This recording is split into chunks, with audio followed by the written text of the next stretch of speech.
Hi guys and welcome back to my channel. For today's video, let's look at this small article from the New York Times, an update about Neil Gaiman. A lawsuit has accused Neil Gaiman of sexual assault facilitated by his wife. Scarlett Pavlovich, who accused Mr. Gaiman of rape and assault in a report last month, said in the suit that his wife had played a role in procuring and presenting her. A New Zealand woman filed a lawsuit on Monday against Neil Gaiman, best-selling British author, and his estranged wife, the musician and writer Amanda Palmer, accusing Mr. Gaiman of repeated sexual abuse and Miss Palmer of procuring and presenting the plaintiff and intending to leave her trapped, vulnerable, and penniless. Scarlett Pavlovich, who is from New Zealand but now lives in Scotland, claims in the suit filed in federal court in Massachusetts, New York, and Wisconsin that Neil Gaiman raped and assaulted her repeatedly while she was working as a nanny and babysitting the couple's son. Yeah, so for everyone who's like, well, why don't they go to court about it or go to the authorities? Well, there you go. It's happening, isn't it? As a result, Miss Pavlovich suffered severe emotional distress, physical injuries, and economic losses, for the lawsuit said. She also claimed she was not paid adequately for her work for the couple. Many disturbing details of the allegations against Mr. Gaiman came to light in an explosive New York Magazine article last month, as well as in a podcast last summer in which Miss Pavlovich identified herself as an accuser of Mr. Gaiman's. 4 other women spoke out about Mr. Gaiman's abuse in a podcast last summer. Mr. Gaiman denied the allegations in a statement last month, saying, "I have never engaged in non-consensual sexual activity with anyone ever." Representatives from Mr. Gaiman and Miss Palmer did not respond to requests for comment on Tuesday. Miss Pavlovich first met Miss Palmer in New Zealand in 2020 when Miss Pavlovich was 22 years old and homeless, often sleeping on the beach, according to the lawsuit. After Miss Pavlovich and Miss Palmer became acquaintances, Miss Pavlovich started running errands for Miss Palmer and Mr. Gaiman, sometimes babysitting their son. Miss Pavlovich was also dealing with mental health issues and had discussed them with Miss Palmer, according to the suit. Miss Palmer was clearly aware of the danger that Gaiman posed, the lawsuit said. It sounds a bit like Palmer was trafficking women for him. In February 2022, the lawsuit said, Miss Palmer asked Miss Pavlovich to babysit for the weekend, splitting time between Mr. Gaiman and Miss Palmer's separate houses. On February 4th, 2022, Miss Pavlovich arrived at Neil Gaiman's house in the afternoon and looked after the child for about an hour before Mr. Gaiman took the boy to a friend's house, changing the course of the night, according to the lawsuit. After having dinner with Miss Pavlovich, Mr. Gaiman urged her to take a bath while he made a phone call, the suit said. But Mr. Gaiman, who was 61 at the time, returned to the bath unannounced and naked and assaulted and raped Miss Pavlovich, according to the lawsuit. There had been no work call, the suit said. Miss Pavlovich objected and told Mr. Gaiman no as he proceeded to assault her, the lawsuit said. Miss Pavlovich filed a police report accusing Mr. Gaiman of the assault. There you go, for all the people that say, why don't they go to the police? Here you go. According to the lawsuit. She said on a podcast last year that the police told her there was not enough evidence to pursue a case. And that is also why people won't go to the police as well, because they'll throw it out.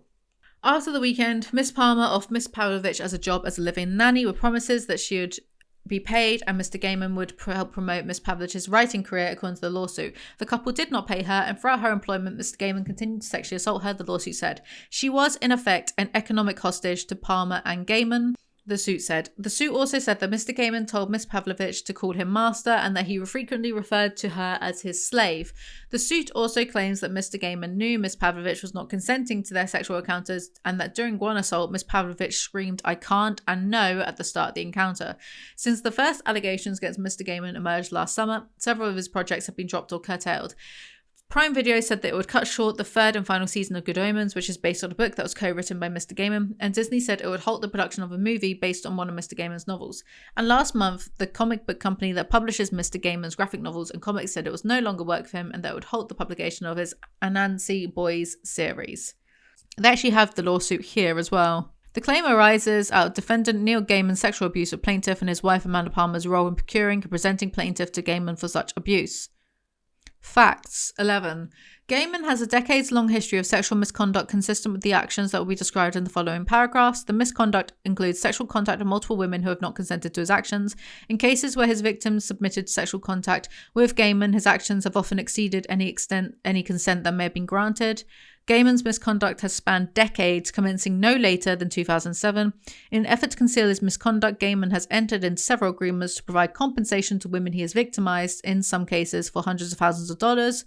Since at least 2015, Palmer has been aware of Gaiman's pattern of sexual misconduct. Content warning, sexual abuse. C.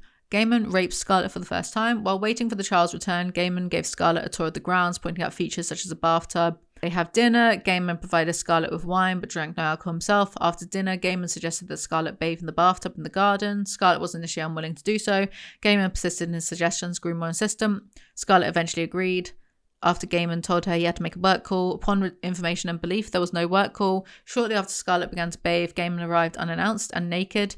Gaiman got in the tub with Scarlett without being invited to do so. Scarlett was shocked and frightened by Gaiman's behaviour at the time when Gaiman was 61 years old.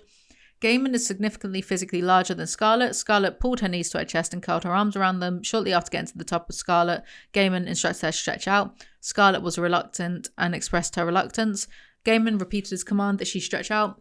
Scarlett eventually stretched out. Gaiman began to stroke Scarlett's feet. Gaiman instructed Scarlett to come to the side of the tub where the view was better. Scarlett objected but eventually complied. Gaiman pulled Scarlett into his lap, penetrated Scarlett's rectum with his fingers.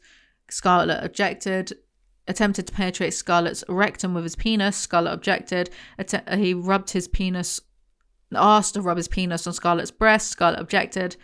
Gaiman asked Scarlett if he could ejaculate on Scarlett's face. Scarlett said no. Gaiman ejaculated on Scarlett's face. Gaiman instructed Scarlett to call him master. Gaiman called Scarlett a good little girl. Scarlett attempted to clean herself in the water. Gaiman watched. While watching, Gaiman said words to the effects of, "Amanda told me I couldn't have you." Gaiman also said that as soon as Amanda said he could not have Scarlett, he knew he had to have her. Palmer had told Gaiman that Gaiman could not have this one. Palmer had told Gaiman of Scarlett's mental health challenges. Palmer has specifically informed Gaiman that Gaiman would seriously harm Scarlett if he abused her. Jesus Christ, Palmer. Palmer told Gaiman this because Palmer knew about Gaiman's history of sexual misconduct. For fuck's sake. Palmer also told Gaiman this because Palmer knew about Gaiman's sexual predilections and need to humiliate his female sexual partners with or without their consent. Palmer also knew that Scarlett was an abuse survivor who had suffered mental health challenges in the remote and recent past. Palmer was clearly aware of the danger that Gaiman posed to Scarlett. Palmer said nothing to Scarlett about her concerns about what Gaiman would do. Palmer said nothing to Scarlett about her knowledge of Gaiman's prior sexual misconduct. Palmer said nothing to Scarlett about Gaiman's need to humiliate and degrade his female sexual partners because, as he puts it, it was the only way he could get off. Palmer even knew, or should have known, that telling Gaiman he couldn't have Scarlett would fuel Gaiman's desire to have Scarlett as a sexual partner, regardless of Scarlett's desire or consent. Palmer, in other words, even knew or should have known that she was marking Scarlett as prey in Gaiman's eyes. After the incident, Scarlett retreated to Palmer's house and Googled Neil Gaiman Me Too to try and reconcile what Gaiman had done to her with his reputation, because she only knew him as a feminist. Gaiman had bound previous victims with non-disclosure agreements when he settled their claims against him.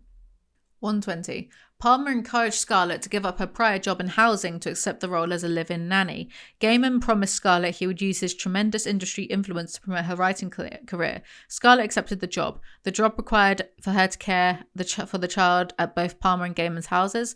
Palmer and Gaiman promised that Scarlett would be paid for the work, but Palmer and Gaiman did not pay Scarlett for the work. She was, in effect, an economic hostage to Palmer and Gaiman. During that time, Scarlett was working without pay. Gaiman repeatedly raped her. During the time Scarlett was working without pay, Gaiman repeatedly sexually assaulted her. One rape occurred on February 14, 2022 and involved Gaiman forcing anal sex on Scarlett while smearing her with truffle oil. Gaiman knew he was raping Scarlett. Scarlett screamed, "I can't," and "no" at the start of the encounter and continued to scream in pain throughout the entire encounter. At the conclusion of the anal sex, Gaiman ordered Scarlett to clean him up with her tongue. Scarlett objected it was unhygienic. Gaiman insisted. Gaiman said, "Don't make your master angry." Scarlett then complied with Gaiman's order. Gaiman referred to the assault as a Valentine's Day present. During another incident, Scarlett experienced severe pain during Gaiman's forcible sodomy.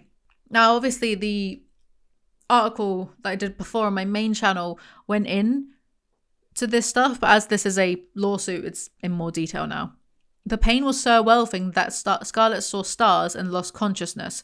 Scarlett later described the pain as celestial and cosmic because it caused stars to explode in her vision. Gaiman made no attempt to aid Scarlett. When she came to, Gaiman was watching videos of rehearsals for one of his TV shows as she bled from her anus. In yet another incident, Scarlett was bleeding and objecting after Gaiman forced himself on her. Gaiman told Scarlett that she needed to be punished. Gaiman then proceeded to punish her by choking her with his belt and striking her with his belt on her backside and on her vagina. In another incident, Gaiman forced his penis inside Scarlett's mouth with such force that Scarlett vomited. Gaiman ordered Scarlett to lick up her own vomit by licking it off his lap and off the couch. When Gaiman anally raped her that night, he used butter, not truffle oil. In another instance, he did it again. Some incidents took place in the presence of Gaiman and Palmer's child. Gaiman vaginally penetrated Scarlett from behind while still talking to his child, while Scarlett buried her face in shame and pain in an effort to avoid alerting the child. And this continued on for about 5 minutes in that hotel. Gaiman went to the bathroom. While in the bathroom, he covered his hand with urine. He returned to the bed and wiped his hand on Scarlett's face and mouth, telling her it was I'm not shivering for like the obvious reasons. I know it's unimportant, no one cares, but I have like a specific kind of like weird sort of like physical body trigger if I imagine like dry skin, like scraping against like skin. Like if so, like doing that, but if someone's like mouth is dry or like whatever, and that kind of just gave me like dry hands, dry skin. Like I've actually got goosebumps, and it's not to do with the more serious stuff. Sorry. Wiped his hand on Scarlett's face and mouth, telling her that it was a present and ordering her to lick it off. Gaiman returned to the bathroom. He ordered Scarlett to finish her job. Scarlett entered the bathroom. Gaiman pushed Scarlett to her knees. Scarlett understood that Gaiman wanted to perform oral sex on him. Gaiman put the penis in Scarlett's mouth with the door open. Scarlett did not resist. During this period, Scarlett was still not paid. Gaiman and Palmer knowingly benefited financially and otherwise. Gaiman received free sexual services and labour from Scarlett. Palmer aided and abetted Gaiman's violations by providing knowing and substantial assistance to Gaiman when she knew or should have known that Scarlett was being subject to forced sexual acts through means of actual force or threats of force, and that she and Gaiman were receiving free labour from her.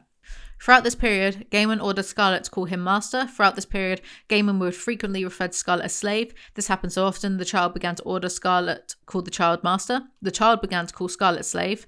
Gaiman understood that Scarlett was not willingly participating in sexual encounters with him. Gaiman understood that Scarlett did not consent to sexual activity. Gaiman did not mistakenly believe that Scarlett had consented. Gaiman knew that he had previously gone beyond any consent provided by his many sexual partners. He knew this because prior partners had told him so. He also knew that this misconduct, breach of trust, non-consensual sexual conduct caused his partners lasting harm. He knew this because prior partners had told him so, and he had responded by compensating them for the harm he caused, but only after they signed non-disclosure agreements to protect his reputation as a self-declared feminist. Gaiman showed no concern for Scarlett's state of mind or consent during the time Scarlett was kept as the child's nanny. Scarlett knew she only had two choices. She could either submit to Gaiman's coercion and violence, or she could try to escape. She had nowhere to go, she had no other residence, no other job, had not been paid, knew nobody else on Waiheke but Gaiman and Palmer's friends, was broke and homeless. Palmer and Gaiman knew Scarlett was penniless and homeless. Scarlett could not afford housing or transport off the island or easily afford food. Gaiman and Palmer did not forget to pay Scarlett. They intentionally withheld her pay. Gaiman and Palmer intended to have Scarlett trapped, vulnerable, and penniless, because that would leave her without a real chance to defend herself or escape, and it worked. Gaiman and Palmer discard Scarlett. Weeks after Scarlett began working as Gaiman and Palmer's nanny, Gaiman and the child left for Europe. Scarlett went to Palmer and told Palmer much of what Gaiman had been doing to her. It's cold in here, but the heat in will be too hot. Palmer expressed no surprise because Palmer was not surprised. Palmer said, "I bet he did." Palmer told Scarlett for the first time more than a dozen women, including several former employees, had previously come to Palmer about abusive sexual encounters with Gaiman.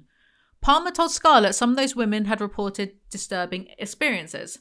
Palmer told Scarlett none of this previously. Had Palmer told Scarlett this, Scarlett would not have accepted the job. Palmer said she would take care of Scarlett, and she had done so before for other women. Taking care of Scarlett did not involve paying her, but it did involve procuring temporary accommodation for Scarlett in Auckland. But this was not intended to help Scarlett escape. It was so that Scarlett would be available when Neil and the child returned to New Zealand, or if they decided to ship Scarlett to the UK to be with Gaiman and the child. While living in temporary accommodation, Scarlett became suicidal. Scarlett told Palmer of her plan to commit suicide. She was put in psychiatric respite centre to treat her suicidal ideation. While Scarlett was hospitalised, Palmer's friends packed up Scarlett's possessions. When Scarlett returned to the temporary accommodation, she found her personal items packed up. She was told she could not stay. Now homeless, Scarlett found housing where she could, house-sitting for friends or crashing on their couches.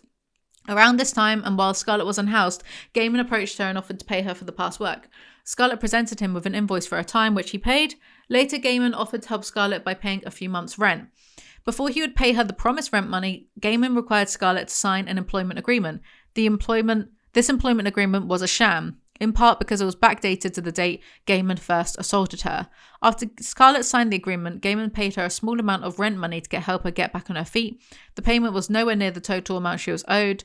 Gaiman and Palmer's conduct left Scarlett feeling worthless and abandoned. Scarlett later filed a police report accusing Gaiman of sexual assault. She hoped and believed that Palmer would confirm her story. She hoped and believed this because of Palmer's carefully constructed reputation, and because Palmer had expressed disgust for what Gaiman had done, calling him Weinstein and predicting he would inevitably be Me Too'd. Well, how's that going to be inevitable, Palmer, if you're not helping the victims properly? Her hope was in vain. The police took no action because Palmer refused to talk to them. Having taken labour, her sense of self-worth, her optimism, Palmer and Gaiman abandoned Scarlett, leaving her alone, penniless and struggling.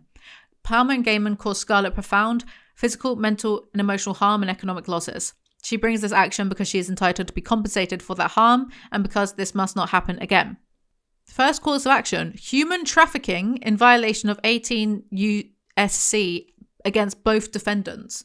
So I assume that means they're being accused of human trafficking. Well, I mean, sounds like it is human trafficking, right? They got her to go over to an island where she couldn't easily escape from either of them. They weren't paying her and she was being allegedly raped. Okay, so for the first cause of action, human trafficking violation, Scarlett is entitled to damages and amount to be determined at trial, but it's reasonably believed to be in excess of $1 million, including without limitation, damages to physical well-being, emotional, psychological damages, past and future economic losses, past and future physical impairment damages, including but not limited to PTSD, anxiety and depression, loss of career opportunities. There's a second cause of action, human trafficking and violation with civil conspiracy, a civil claim against all defendants. Another third cause of action, another civil claim, human trafficking in violation. Fourth cause of action, conspiracy to commit trafficking in violation. Civil claims, and a fifth cause of action. How many? Fifth, sixth, seventh, eighth, ninth. 9 causes of action, but will he go to jail? That's what I want to know. If he is indeed found guilty, will he go? Probably not. Probably not. They never do. But if he's found guilty, he should also go to jail. Not just pay out money to someone. Sorry, but, he should also go to jail. So should Palmer, if they willingly trafficked someone and kept them shut in at their house so Gaiman could, then, if that's found to be true, then he should go to jail. They should both go to jail. Anyway, what do you guys think? What's your opinion on this? I'd love to hear about it. Thank you guys so much for listening. Make sure you like, comment, subscribe, and I'll see you all next time. Bye.